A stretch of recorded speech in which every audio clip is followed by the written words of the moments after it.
Welcome, fellow watchers, to Off the Cuff. In this series, I will provide a short overview of a movie or show.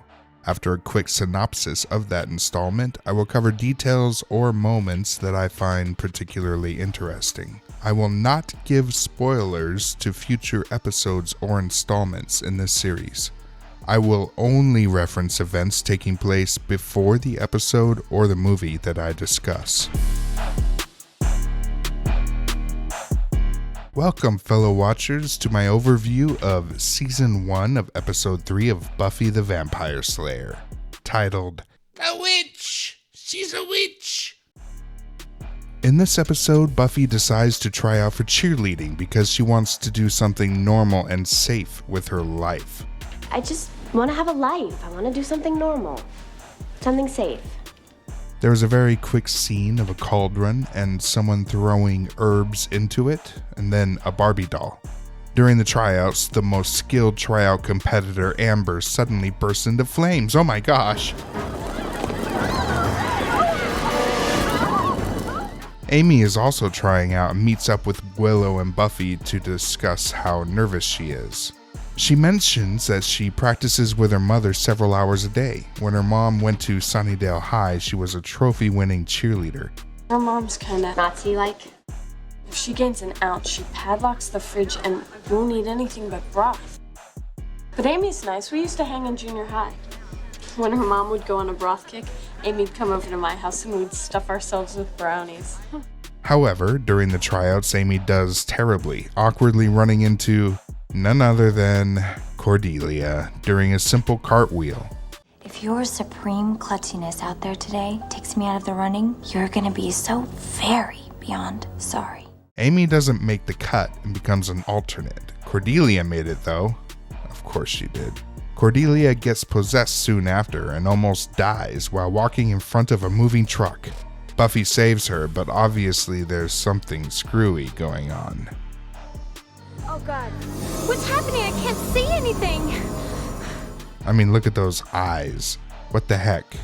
I mean, she ought to be wearing sunglasses forever with eyes like that. So Buffy tries to connect with her mother, but she's very busy organizing a big convention and they have issues about trying to find a way to personally connect. Buffy's mom keeps mentioning how Buffy has been through so much trouble already that she needs to be careful about getting back into trouble, which further causes tension between the two. I know the cheerleading thing didn't work out.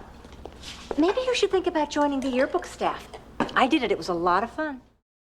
I'm not you. I'm into my own thing. Your own thing, whatever it is, got you kicked out of school, and we had to move here to find a decent school that would take you.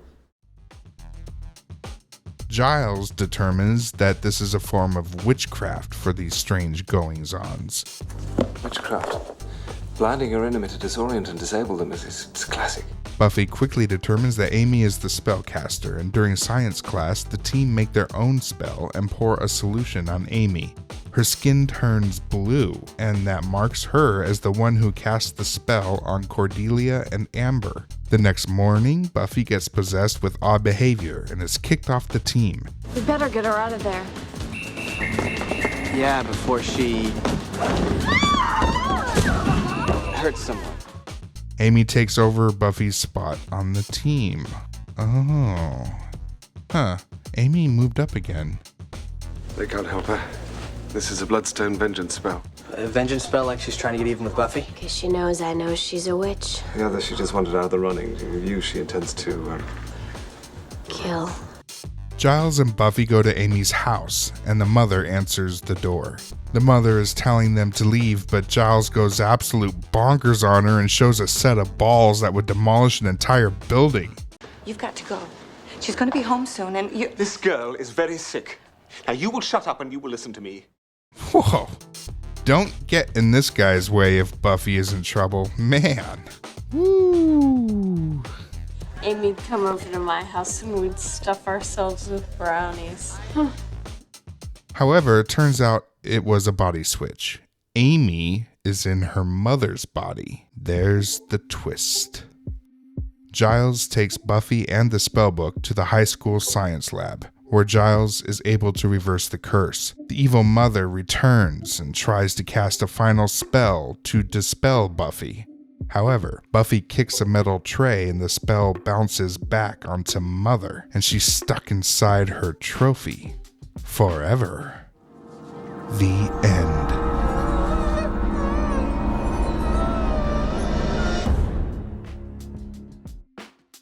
Well, color me surprised. This is another fun, simple, and effective episode. Mostly because there's a lot going on from two separate fronts. The first front is a simple story about a person trying to establish their place in the world by using witchcraft to advance those aspirations. Who hasn't done that before? The other key element is how they work to continually establish to the audience who these characters are. How far are they willing to go to accomplish their goals? What is their motivation to ensure the task presented before them is complete? In The Witch, we learn under no uncertain terms that Giles is not going to fiddle around if he thinks the Slayer is in mortal danger, which is pretty freaking awesome, if I say so myself. Additionally, Buffy makes it clear that what's most important to her is making sure that the best outcome is that which doesn't harm innocents. Well, how do we reverse the spell? Well, I've been researching that. We can just lay our hands on Amy's spellbook. And if we can't get a hold of it? Well, the other way is to cut the witch's head off. It's not Amy's fault. She only became a witch to survive her mother. Also, with Xander, he makes sure that those he cares for are being taken care of. Reinforcement of that character trait.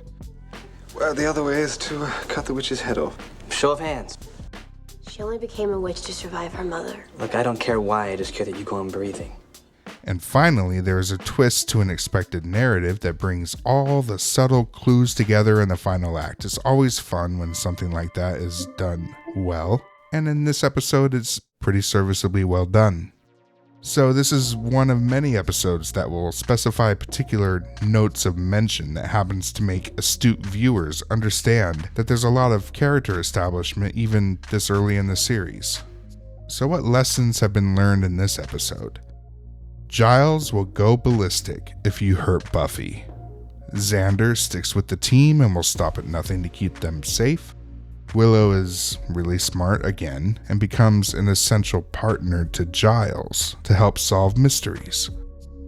And finally, the relationship between Buffy and her mother was a good subplot to be worked in tandem with the story between Amy and her mother. That's a nice combination. Well, that's it for this episode, fellow watchers. Thanks for joining.